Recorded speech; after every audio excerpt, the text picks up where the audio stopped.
Di tengah dataran luas Asia Tengah, di bawah kanvas langit yang tak bertepi, lahirlah seorang anak yang kelak akan menyalakan cahaya ilmu bagi dunia. Di hamparan stepa yang sunyi, tempat angin membisikkan lagu-lagu kuno, takdir seorang pemikir besar mulai terukir.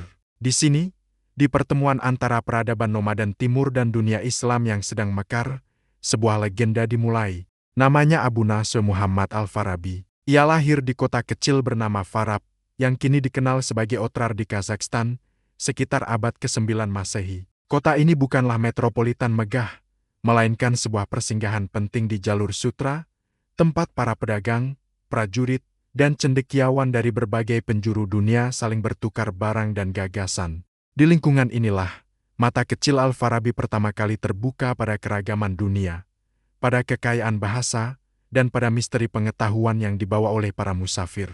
Sejak kecil, Al-Farabi dikenal sebagai anak yang pendiam dan punya rasa ingin tahu yang tak terhingga. Ia bukanlah anak yang menghabiskan waktunya hanya untuk bermain. Sebaliknya, ia sering ditemukan menyendiri, memandangi langit yang membentang luas, bertanya tentang bintang-bintang yang berkelip di malam hari, tentang makna keberadaan, dan tentang pertanyaan paling mendasar, mengapa manusia berpikir?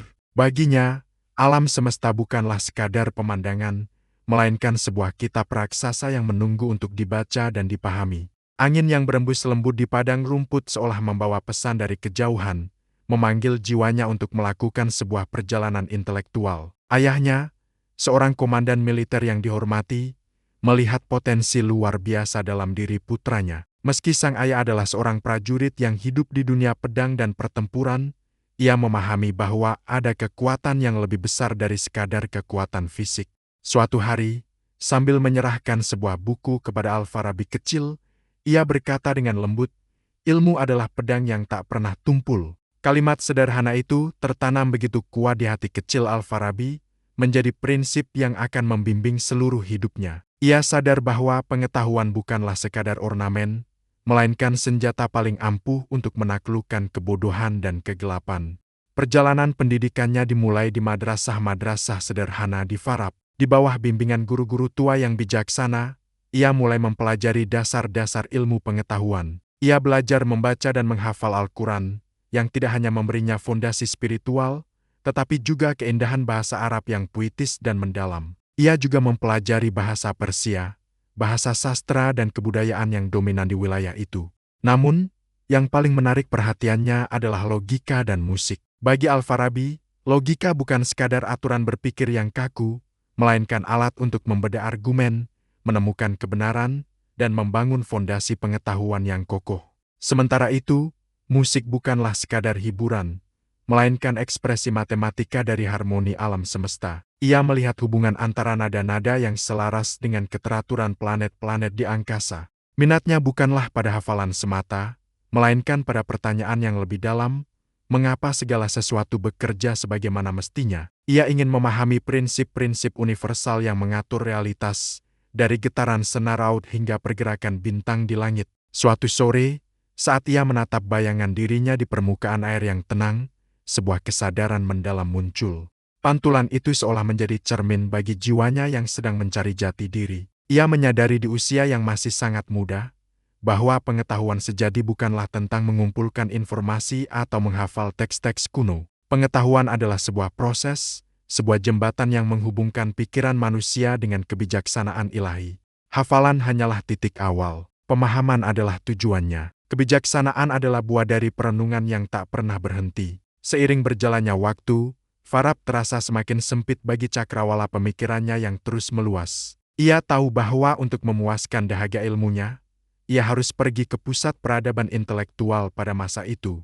Ketika usianya beranjak dewasa, dengan restu keluarganya, ia membuat keputusan besar. Ia akan meninggalkan kampung halamannya yang damai, dengan hanya membawa beberapa kitab berharga, pena, dan tekad yang membara di dalam dada.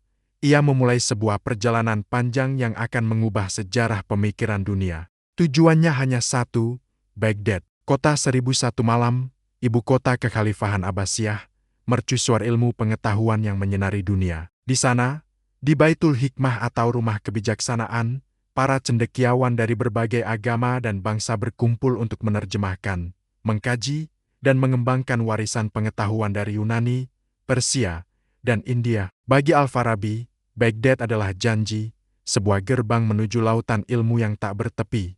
Perjalanannya melintasi gurun yang ganas, sungai-sungai yang lebar, dan kota-kota asing yang ramai. Ia berjalan di bawah terik matahari dan tidur di bawah gemerlap bintang di malam hari. Setiap langkah adalah ujian ketahanan, namun juga kesempatan untuk merenung. Ia tidak mencari harta, ia tidak mengejar jabatan atau kemasyhuran. Satu-satunya hasratnya adalah untuk memahami hakikat pengetahuan dan kebenaran. Ia ingin bertemu dengan para guru besar, berdebat tentang ide-ide filsafat Plato dan Aristoteles, dan menemukan jawaban atas pertanyaan-pertanyaan yang telah menghantuinya sejak masa kecil. Setelah menempuh perjalanan yang panjang dan melelahkan, akhirnya dari kejauhan ia melihat siluet menara-menara megah Baghdad yang menjulang ke langit. Matanya berbinar penuh harapan.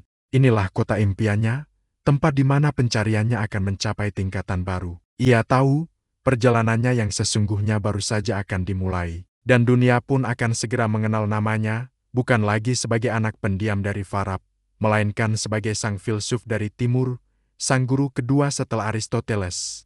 Dari kota kecil Farab yang terpencil, telah lahir seorang jiwa besar yang kelak akan membangun jembatan agung antara logika dan wahyu, antara akal dan iman, antara filsafat Yunani dan teologi Islam. Perjalanannya adalah bukti bahwa dari tempat yang paling sederhana sekalipun, bisa lahir pemikiran yang mampu menerangi peradaban selama berabad-abad. Terima kasih telah menemani kami dalam perjalanan menelusuri masa kecil sang filsuf. Kisahnya adalah pengingat bahwa rasa ingin tahu adalah awal dari semua kebijaksanaan. Jangan lupa untuk mengikuti channel kami untuk melihat kelanjutan kisah Al-Farabi di episode berikutnya, menimba ilmu di Baghdad gerbang peradaban dan kebijaksanaan. Sampai jumpa.